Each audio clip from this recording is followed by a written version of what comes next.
that okay.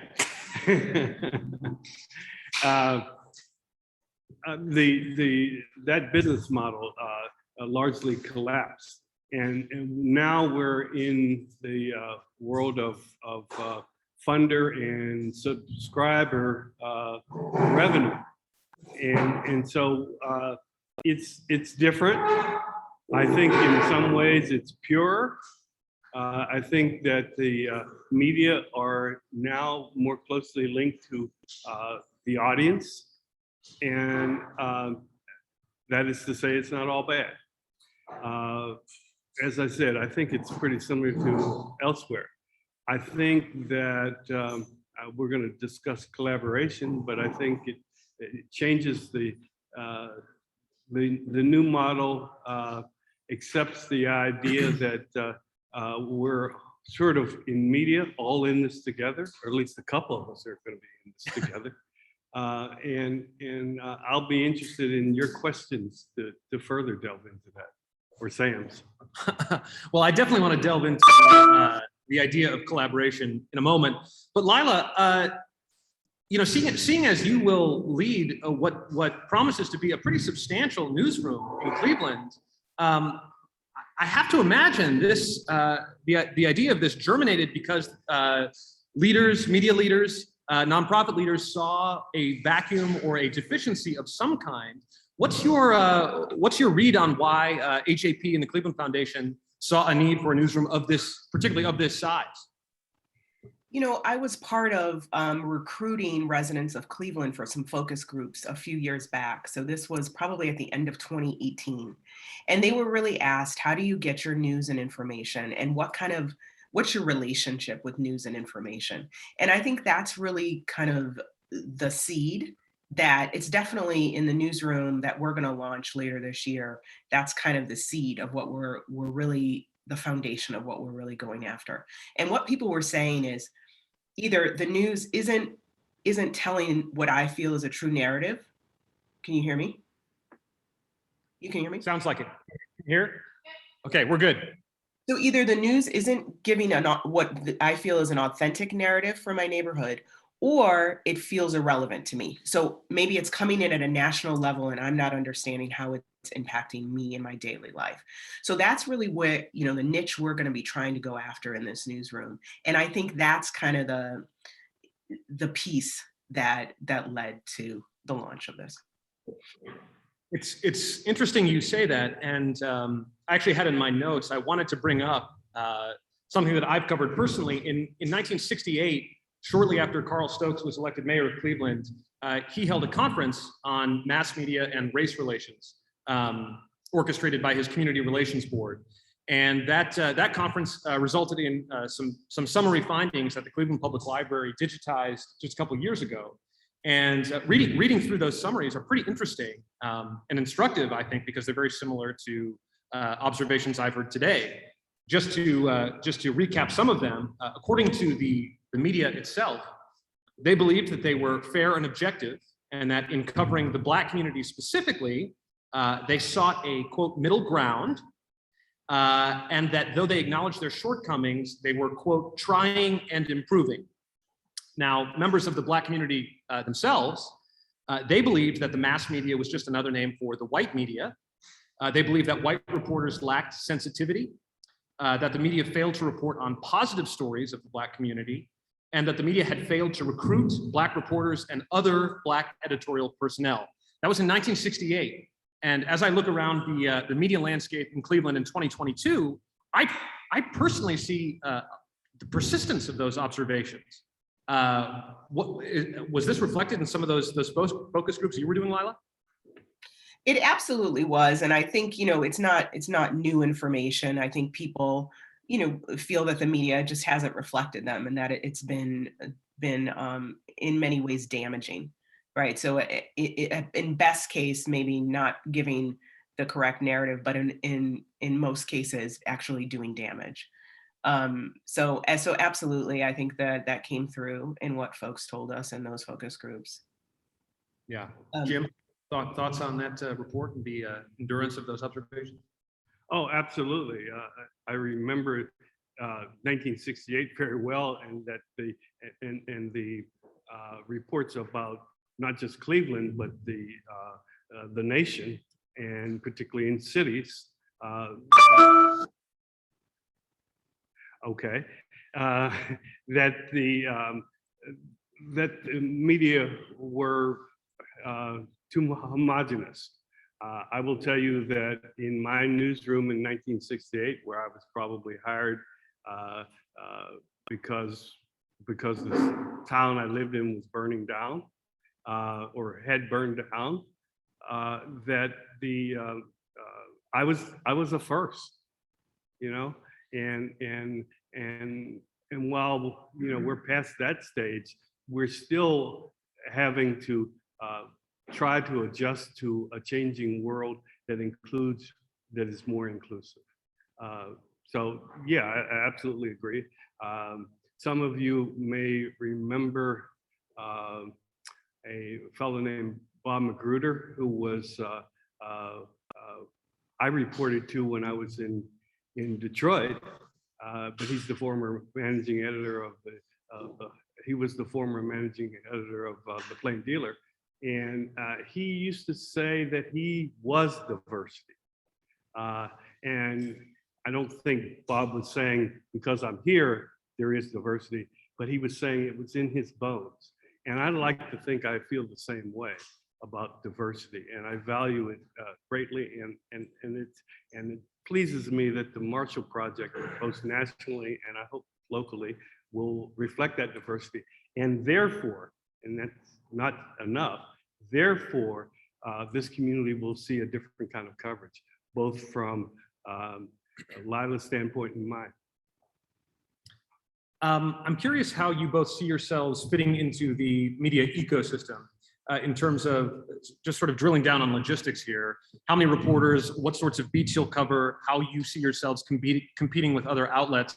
And let's start with you, Lila, just because I think yours will be a slightly larger outlet. What sort of numbers are we talking about here? How many, this has been reported, but how many reporters do you think you'll end up with? Well, I've been saying a staff of 12. So some of those will be reporters, some editors. We'll also have funding for a multimedia producer and an audio producer. So so a staff of 12, I think we have some funding for education, economics, but I think what we'll do this summer, once we get a little clearer on what we've got and what we can hire for, we'll do some community gatherings to kind of focus those beats, because they're broad beats that we know we want to go after. And for the moment, as I understand it, this is a digital operation. Are you envisioning moving into print or audio or other methods as well? Or what's your kind of vision for medium? Well, we definitely know literacy is a barrier in the county. We also know we want to be multilingual. So public partnerships are going to be important for us. We want to make sure that we get offline. We want to make sure that we get into neighborhoods. So we also want to try, taking stories, so everything it doesn't become a story, that we can do comic books or we can do talkbacks on air. WOVU is going to be a close partner with us, so we want to work closely with them. Great. And now, Jim, yours, Marshall Project will be a slightly smaller staff, and as I understand it, we'll be doing a lot of collaborating, kind of publication sharing with other local outlets. Can you describe how that might work? Sure.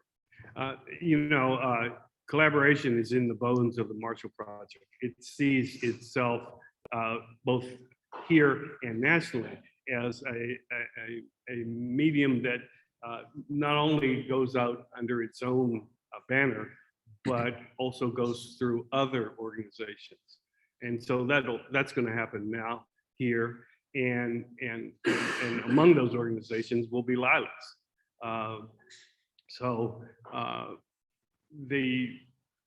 Our staff is going to be 3 or 4. I think we'll have a crack team. We will focus largely on, the Marshall Project is largely an investigative organization, so we won't be as quick as other media are, which is a little bit different position than most these days. But we will focus on criminal justice. That's what the Marshall Project is. It's not crime, it's criminal justice. Of course, there's a relationship. Yeah, and in fact, you've already had a publication locally in partnership with some other publications. You want to talk at all about that piece? I was not involved in it. I'm aware of it. Testify. When I started talking to the Marshall Project, take this position, I said one of the reasons I'm interested in is because I was so impressed with the work that was done on Testify here. And I think it's an example of the Marshall Project, of what the Marshall Project will do. Like I said, we're in it more for the long haul. And while I'm a big fan of daily journalism, and I've always valued the long form and the big project, and you'll see some of that from us. Well, I think I speak for many when I say that the region needs more long-form reporting and deeper investigative work. It's one of the major shortcomings, I think, in the local ecosystem. Lila, so your shop sounds fairly unique in that the Cleveland documenters, who many folks have heard of, will be integrated into the newsroom operations. And for those who don't know, Cleveland Documenters is a core of non-traditional journalists who monitor public meetings, public agencies, and generally tweet those out and sometimes turn those into stories about the operations of our local government, which has been extremely valuable for people like me who can't attend those meetings and often follow along. But can you talk about how the documenters will kind of be integrated into the newsroom, how they'll work with reporters, how you envision their roles and responsibilities? Yes, so Documenters has been around for about 2 years now. It's actually 2 years ago this month that we actually announced it. And then we launched in November of 2020. So there are about 500 people. Anyone can sign up. So there are 500 Greater Cleveland residents who have signed up. We measure our metrics by the demographics of the city of Cleveland. So we want our community of documenters to look like the city of Cleveland, and they do. And they go through, anyone can sign up. You don't have to want a paid assignment, but if you do want to take a paid assignment, you go through a 1-hour training, and we offer additional trainings as well. And then you're ready to go in and document public meetings. So the documentation can be a live Twitter thread, or it can be notes. And then the goal is kind of twofold. So if I'm a resident and I'm interested, I am able to then have an easy on-ramp to get close to government, to learn about government. Every set of notes that they turn in has their follow-up questions.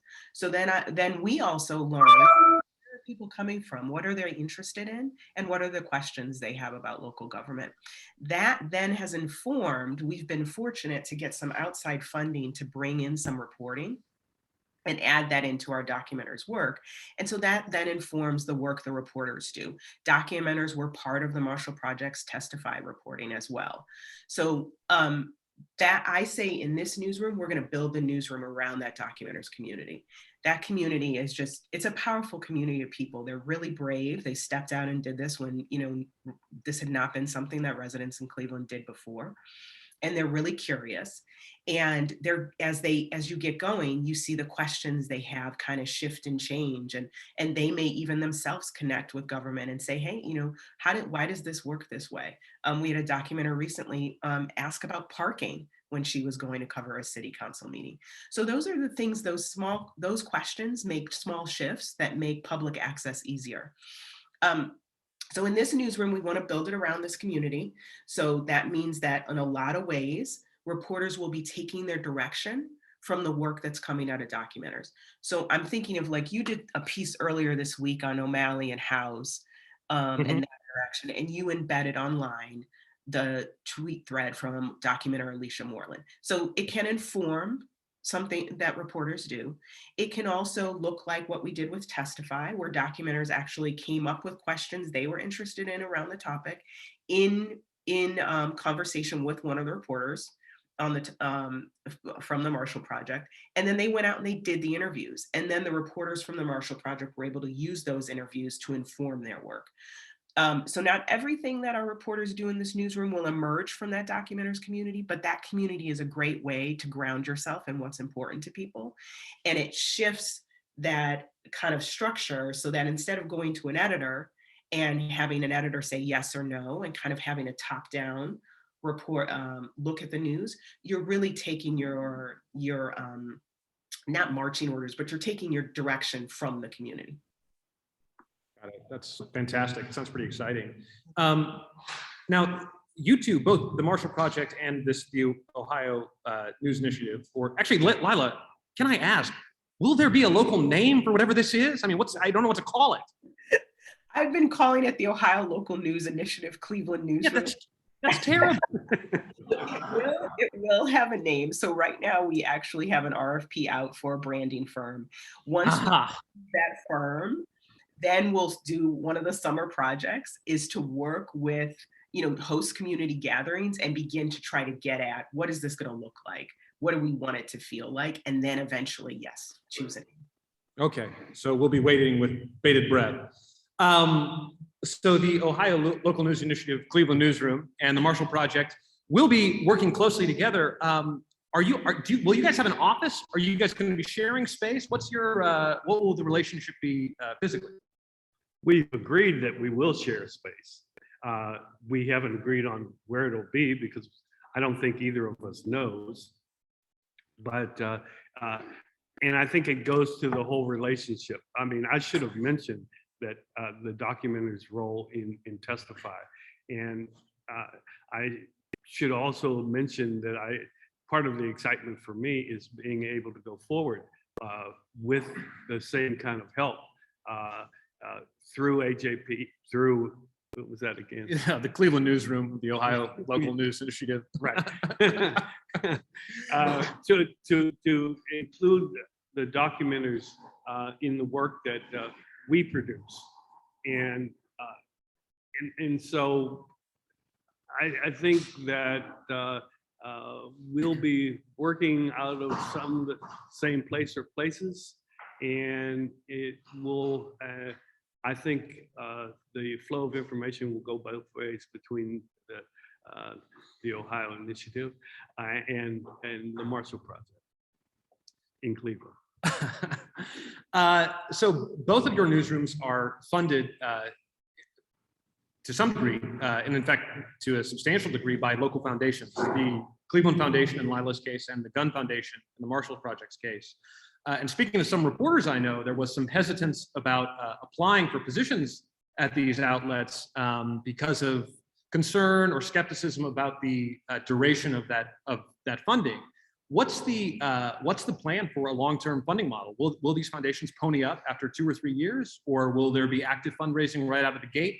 What's the plan to make this sustainable? Maybe start with Jim. Looks like you have something to say. Well, the model is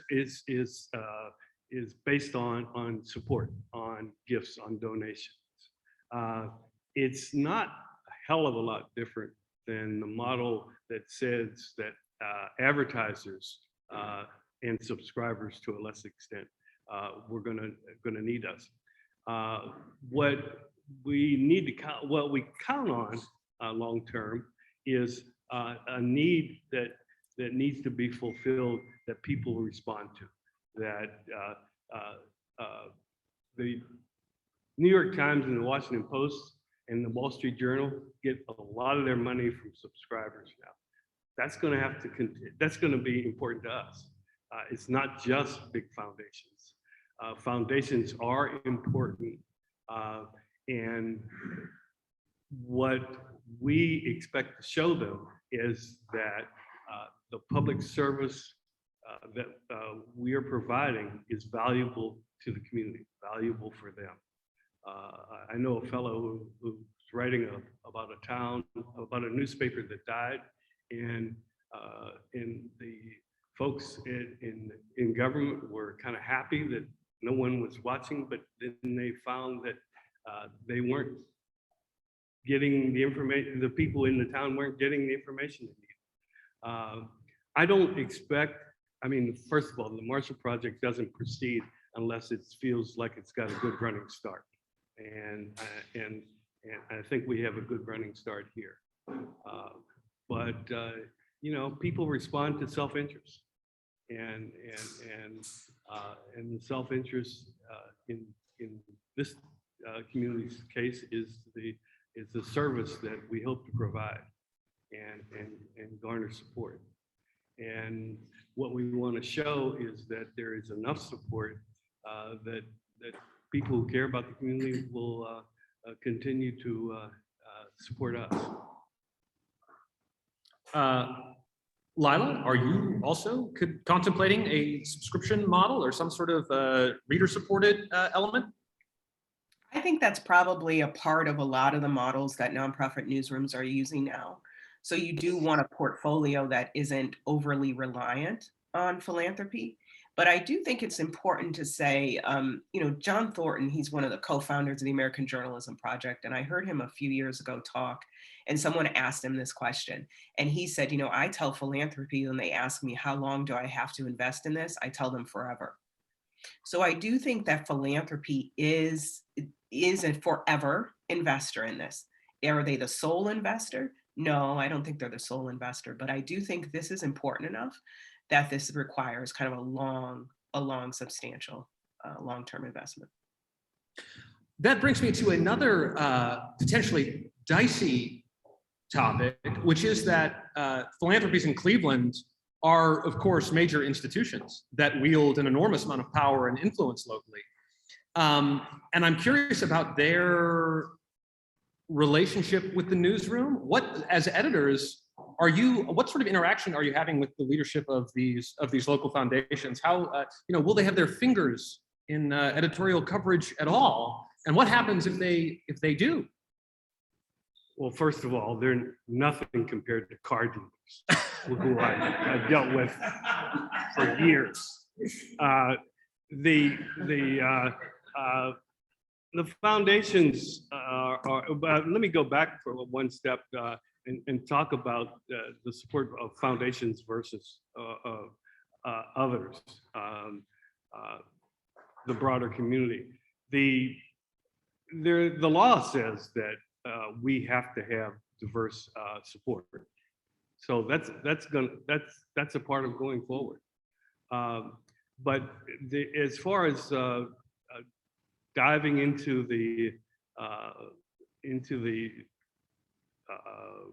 stories that get done at either of our shops, I don't expect there'll be anything in the way of interference. There might be some concern from time to time, but that's not new. That's always been the case. Lila? I would agree. I also think that one of the interests in philanthropy in funding these types of things is so that the civic life of the community continues to be a rich civic life.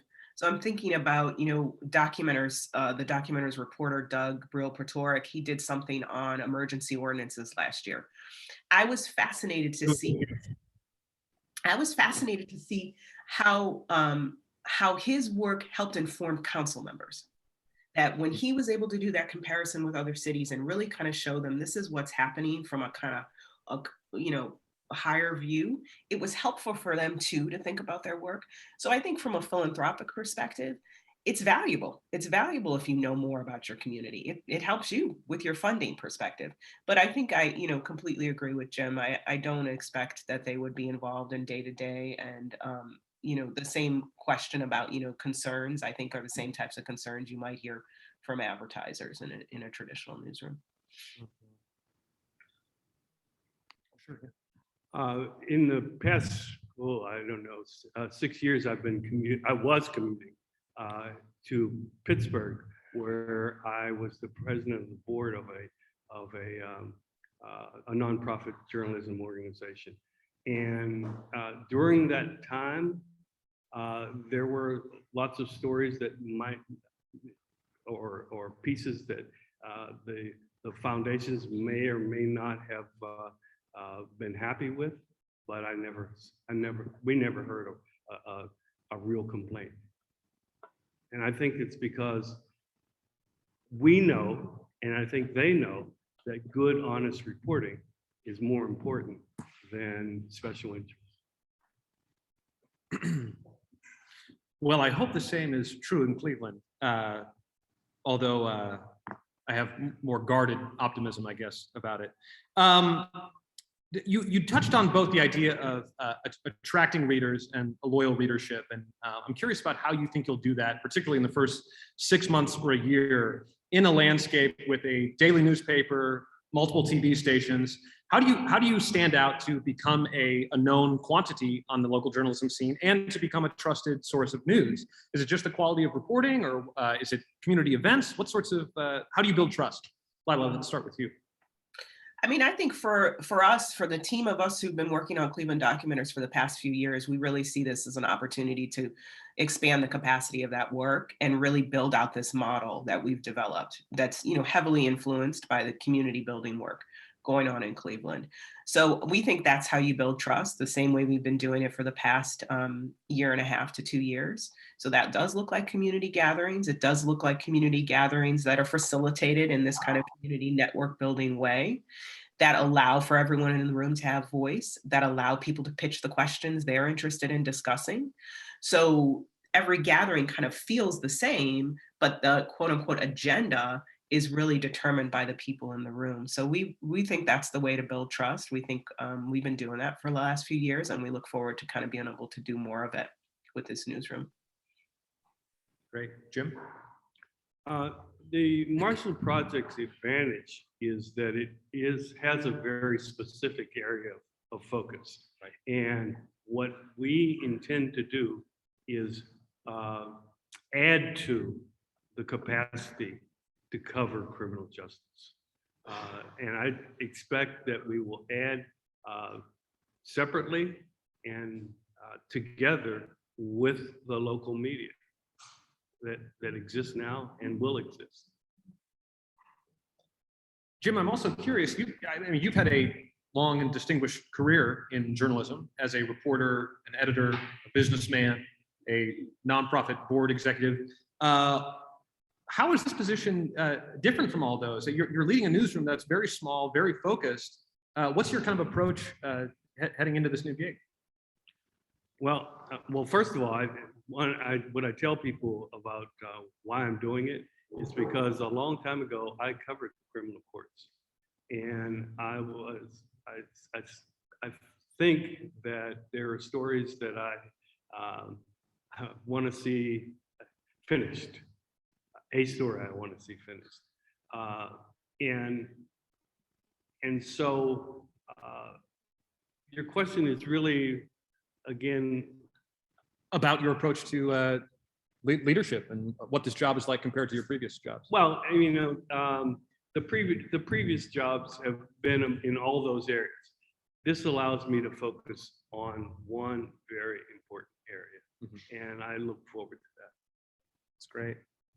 Lila, you were a reporter at the Cleveland Plain Dealer for many years, but recently have been in the nonprofit space. And in fact, you were at least one of the people who sort of came up with the Documenters idea, were you not? Well, I happened to see one of the co-founders of City Bureau in Chicago speak at a conference years ago. And I had done, after I left the Plain Dealer, I was the editor of a grassroots newspaper for several years. And people, right, and you worked there as well before me. Yes, right. Yes. So people who were part of that work, they really wanted to figure out, well, I want to, especially at the time, had a lot of people who wanted to cover East Cleveland City Council. And we could never get it going. We didn't have the training, we didn't have the capacity. And so when I heard Daryl Holliday speak, I thought, wow, this is almost surgical in its approach, because you don't have the heavy lift of printing a paper and filling out a paper, but it really gets at what people have really been talking about for a long time. They want to interface with government. It seemed really hard to do in that, you know, people were trying to maybe run for office or sit on a board. It was a heavy lift. And then when they got there, there really wasn't a lot of room for asking questions. So when I heard him talk about documenters, I thought that is really fascinating. And yeah, and then we started working to see would there be appetite for it here. Julian Kahn from the Buckeye neighborhood, he and I worked together and we did a gathering at the library, at the Rice Library, just to see if people would be interested in it, and invited people, and people were interested. And then we went about and got some of the funding to be able to do the work we've been doing the last 2 years. Really, really excited because immediately once we started, people were interested.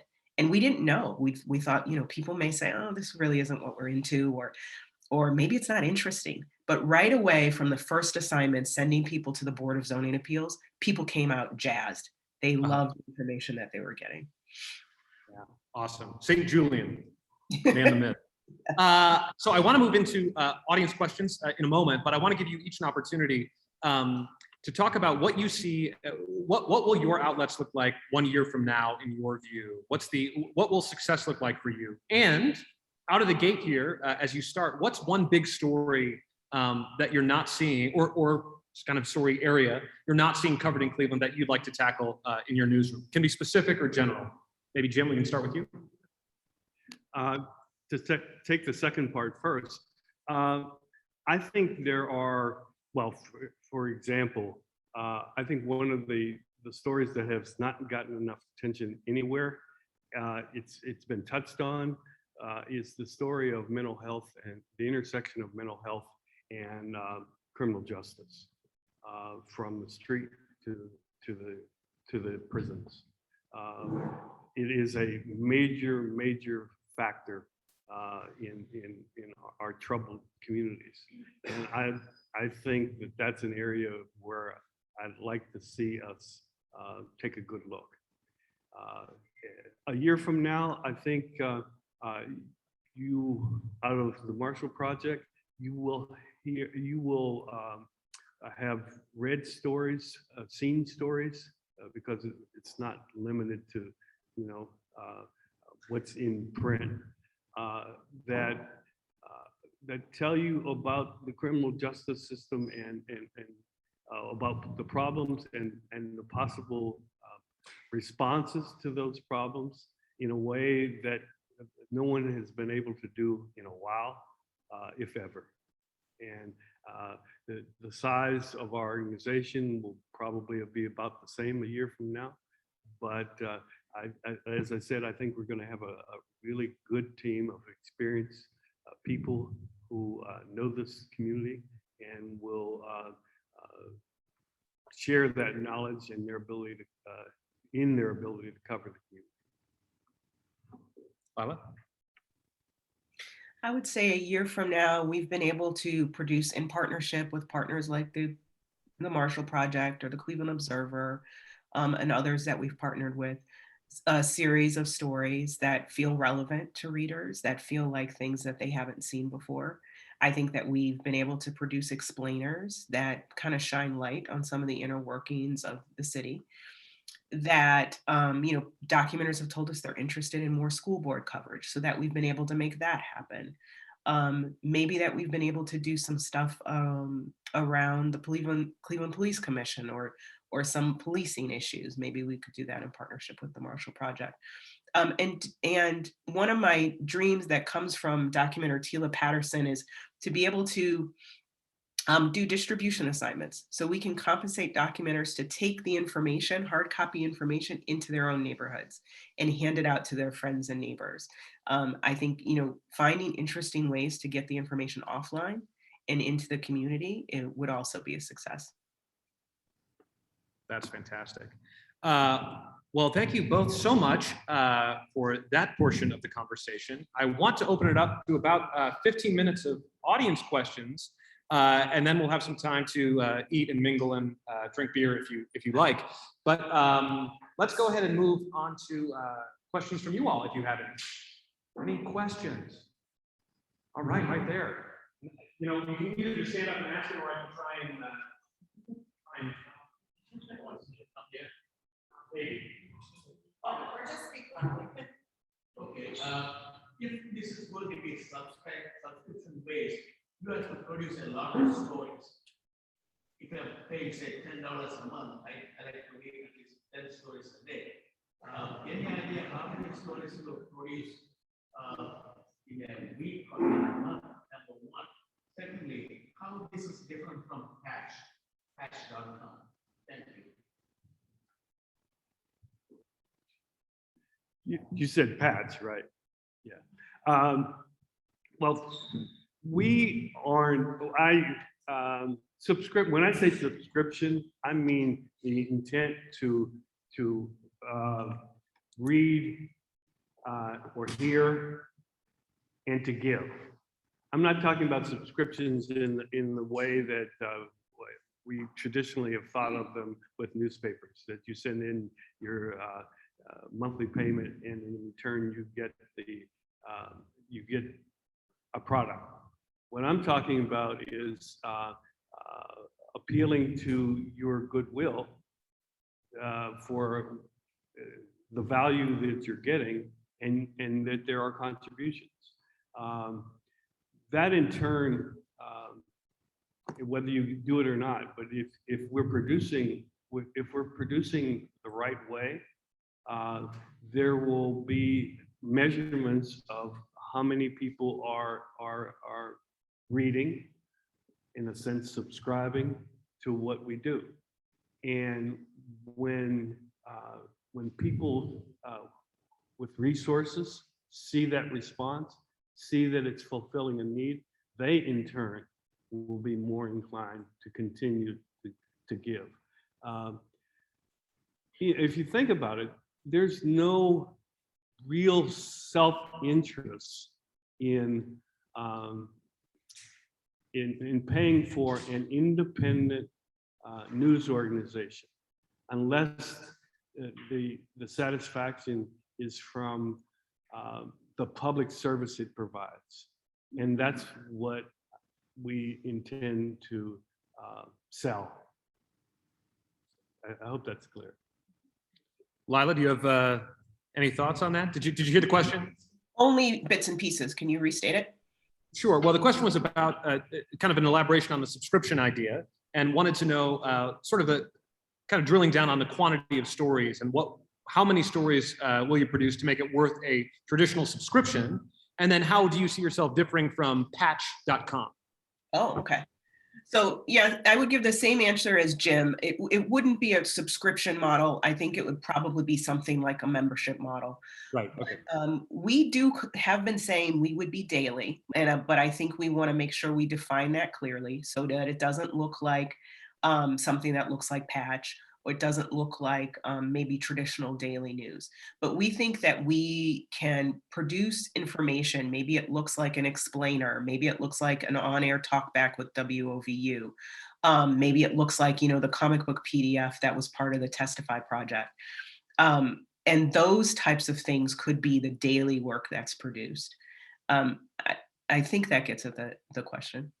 Yeah, but I think there's definitely a distinction between your newsrooms, and you alluded to this earlier, Jim. And if you're working on investigations, as you all know, investigative journalism takes an enormous amount of time and resources to produce a major piece. I mean, it could take a month or two or more to produce a substantial piece of investigative reporting. So I don't think there'll be an expectation that you guys will be publishing daily or maybe even weekly. We will publish as we see information that we can provide that's important, and it may be there may be in 2 days two pieces, each day, and there may be some period passes when there won't be anything. But what we want to do is provide information you're glad you got when you get it. Anyone else? Yes. Tom, maybe could you just stand and ask it? I don't know if the mic will reach all that way. How long do you expect the foundations that are bankrolled guarantee their funding outset for? And have they given you any guidelines or sense, or will they get any input on the kind of story to cover and how to cover? Lila, we'll start with you. That was Tom Barris, Cleveland's own Tom Barris. Wanted to know more about the foundations that are bankrolling you, if they've provided specific guidelines for your story coverage, and if they've made guarantees about the length of their funding. No, so no guidelines and story coverage. I think, you know, this newsroom is partially funded by the Cleveland Foundation and partially by the American Journalism Project. So no specifics on coverage. The funding is traditional, like a traditional 3-year program, you know, a traditional programmatic grant. But I think it's significant enough in number that lets us know that they intend to give us kind of enough ground to get going. Got it. Jim?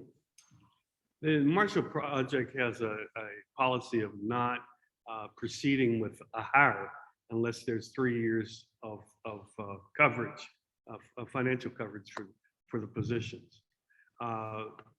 And, you know, the Marshall Project's marching orders are that the criminal justice system is a problem, has problems that cross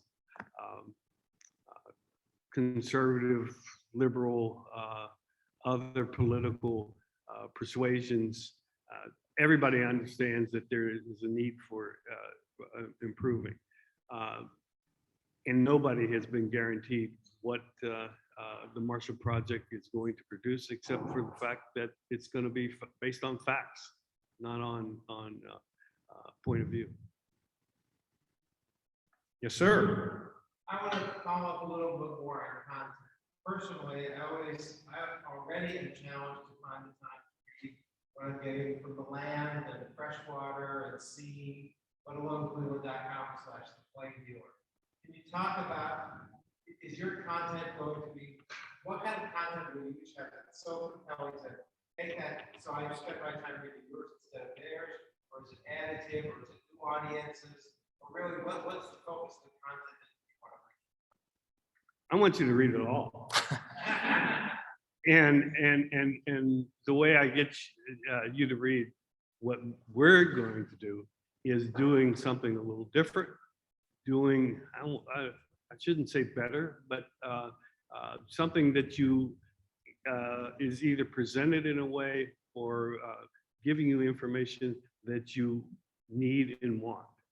And I don't think, and like I said, the Marshall Project's into collaboration. We're not trying to do what everybody else has done or going to do. We're trying to add to what they have and what they would do, what they want to, what you want to read. Jim, you're allowed to say better. You can say you're going to do it better than everyone else. That's okay.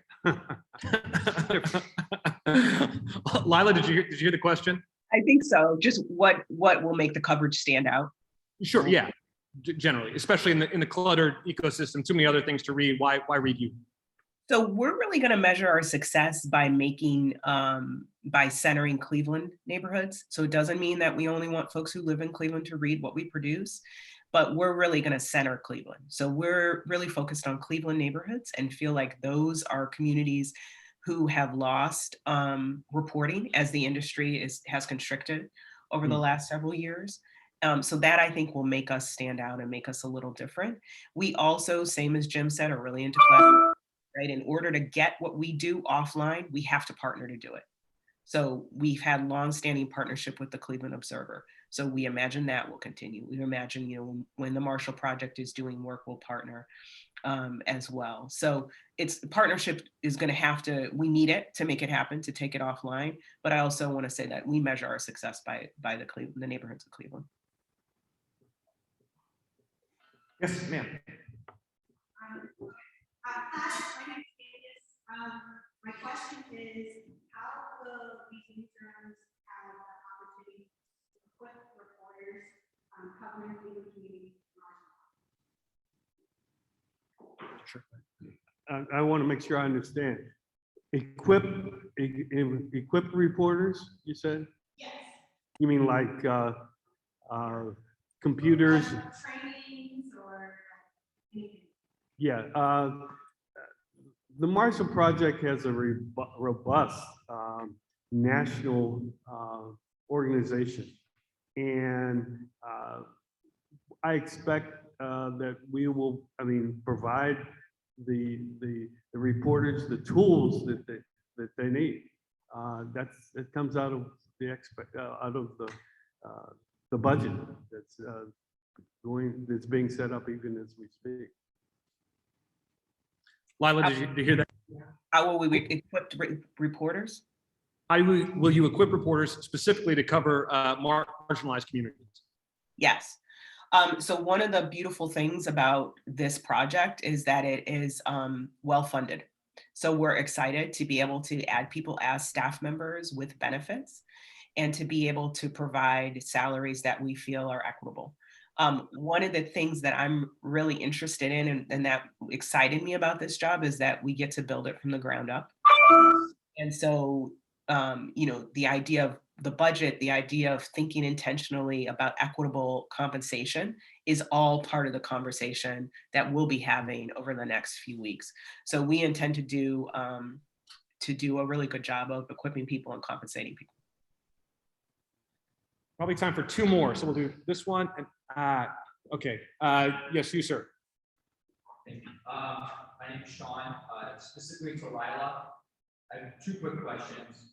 Will the documentaries program, the 500 documentaries, still be able to report even after the newsroom is developed? And then specifically for Jim and Lila, what types of digital media will you use? So Lila, did you hear that? I heard the first part, but not the second part. Okay, well, we can start with the first one, which is, will the documentaries reporting network still continue their work even after the newsroom is launched? Absolutely. Documenters is crucial to this newsroom. This, in my view, the newsroom doesn't exist without documenters. And the vision is that the documenters community actually kind of powers the work of this newsroom. So that community has to be strong. It has to be healthy in order for the work of the newsroom to continue. So yeah, it's the heart of the newsroom. It absolutely continues. And then the second question to both of you was, what forms of digital media will you be using? What forms of digital media? By what forms you mean? What types of social media, podcasts, audio, video, what do you hope to incorporate? Most or all of it.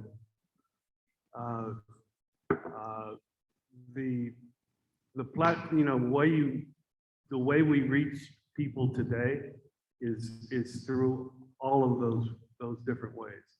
I mean, probably the one that would least happen would be ink on paper. I guess I would do you have any specific ways you would use those different types of social media to reach your audience or spread news? I mean, you're talking about Twitter, Facebook, our website. We would expect you to open up your phone in the morning and find pieces from the Marshall Project if you don't already. And among those pieces will be much more local content. I think, Jim, one of the Marshall Project jobs listed was about audience engagement, was it not? Was that, and will that position deal specifically with kind of promoting the stories in the community, engaging the community on ongoing coverage, things like that? And that's described very well, and it really reflects what the Marshall Project expects to do through and with documenters. Okay. Lila, any comments on audience engagement via social media or other digital media? Well, we've got our close partnership with WOVU. We've got positions for audio producer and multimedia producer. We imagine that when we do a story, not only are we in conversation with the people we're talking to for the story, but we're also in conversation with, like, say we're doing a story that focuses on the central neighborhood. We want to be in conversation with people in the central neighborhood about how do you think it's best that we share this story? And maybe they tell us, well, it should be on this platform or it should be on that platform. And then we'll be able to work with the folks we have on staff to make that happen. So I think we want to be flexible in how we're sharing things and also be intentional. So we want what we do to have impact. And that means, what Jim said, that's not going to look like ink on paper a lot of the time. And it's also not going to look like, well, we've got this great story, let's push it out through our social media platforms, because that might not be the best way for it to reach the people we want to be connected to it. Just last question. So one of the big problems we had, as a nonprofit, is like funding, but you have so many great readership, probably from. So I was wondering if you could talk a little bit about how do you prioritize, this is the story that's going to affect sort of the most people, and then. So the question, Lila, was about the disparity between funding and reporting capacity, and then the amount of reader tips and great story ideas. And how do you whittle down those to find the stories that will have the greatest impact? Or So if I- maybe Jim or Lila, do you want to start? So if I understand the question, it's how do you kind of whittle down so that you're not kind of running all over the place, chasing everything? Yeah, so many story tips. How do you pick the ones that will have the, Yeah, most I mean, impact? I think for us, it's going to have to be determining those beats, right? You've got to determine your niche. In community building, before you go into a community to do work, you do an asset map. So we want to recognize the assets in the landscape. So we know there's a ton of community media in Cleveland. It's a really strong ecosystem there. And we also know we've got the legacy pieces, we've got an alternative weekly. So we don't want to be going after the same things everybody else is. We want to stay in that niche. We want to center Cleveland neighborhoods. That's going to help us figure out, like, okay, what do we need to be going after? I also think partnerships are helpful, because if we can develop a partnership, then we know, okay, we don't have to go after that. Our partner has it. So we can focus on where we're going to be strong. Part of the answer is it's what journalists do. It is a mining process. You try to find the gold, and the gold is information that's fresh and different and important to people. Let me add that it's axiomatic for organizations like this one in particular, is that when everybody else is zigging, it's a good idea to zag. So that, again, we want to add to what people already get, not repeat what they get. We can do one more. We can do one more. We can do one more for Channel 5's Joe Donatelli. So first of all, in terms of the media awards there, I'm curious though, you both laid out a defined vision for what will happen. But right now, for each of you, what's the biggest unknown? The biggest unknown, Lila. What's the biggest unknown? Oh, wow. That's a I'm good allowed to say the name. I know. I mean, so this is a startup. So there are so many unknowns and so many things I keep calling them like summer projects. So many things that we're going to have to solve this summer. Biggest unknown. I mean, the biggest thing I'm excited about is building out this model of the work we've been doing with documenters. And I think maybe you call that the biggest unknown. I'm going to think about it while Jim answers and see if I can. Yeah, Here comes Jim. You were supposed to take longer. I can say a little bit longer. I don't know what the stories are. I mean, I really don't. And I think it's the big unknown, I don't want, I mean, I've got story ideas, but I don't know, it's unknown to me what the biggest stories are going to be. It's a matter of digging, asking questions, having you, not so much you, but others tell us what the stories should be. Anything further, Lila? No, I would just say that someone asked earlier about funding, like the sustainability of the funding, to know this will continue. And Yeah. I'm confident in the sustainability of the funding, but I also want folks to know that it's a startup. So we're going to try some things. Some of the things we try, they're not going to work. So we do want to have that kind of flexible environment. And I think probably the biggest unknown is, we have a lot of hiring to do. So I think that's, what is on my mind the most. We want to be able to attract folks who are interested in joining this mission and build a team that's as wonderful and dynamic as the Documenters team we have in place. Well, Lila, Jim, thank you so much for taking the time for speaking to us today. Yeah, a round of applause.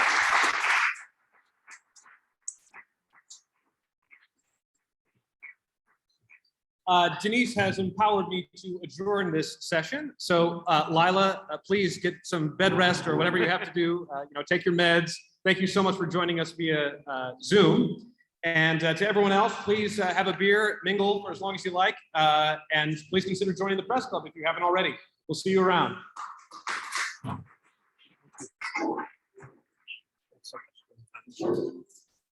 You do that well. Sam, thank you. Thank you so much.